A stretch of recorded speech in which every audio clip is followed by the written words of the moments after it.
દેવભૂમિ દ્વારકા જિલ્લામાં જિલ્લા પંચાયત, તાલુકા પંચાયત અને નગરપાલિકાની બેઠકો માટે ભાજપે ઉમેદવારોની યાદી જાહેર કરી છે।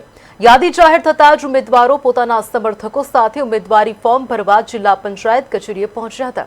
આ વખતે ભાજપે નો રિપીટ થિયરી અપનાવી મોટાભાગના જૂના ચહેરાઓને બદલે યુવા ઉમેદવારોને તક આપી છે।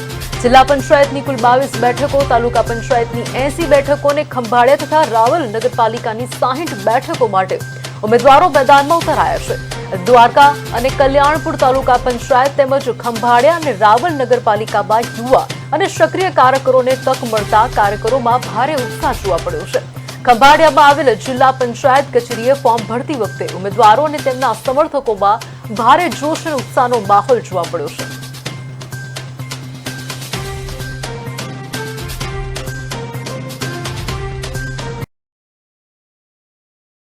પાર્ટીના ઉમેદવારો ચોક્કસપણે ચૂંટાઈ આવશે એવો વિશ્વાસ વ્યક્ત કરું છું।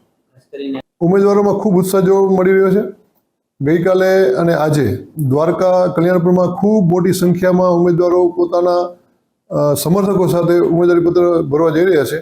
આજરોજ ખંભાળિયા તાલુકા પંચાયત, ભાણવડ તાલુકા પંચાયત અને આપણી જિલ્લા પંચાયતના ઉમેદવારો એ ઉમેદવારો પત્ર ભરવા જઈ રહ્યા છે અને ખંભાળિયા નગરપાલિકાના 36 ઉમેદવારો જે જાહેર થયા છે એ આજે શ્રી કમલમ દ્વારકેશ જિલ્લા ભાજપ કાર્યાલયથી રેલી સ્વરૂપે ખંભાળિયા નગરપાલિકાની પોતાની દાવેદારી રજૂ કરવા જઈ રહ્યા છે।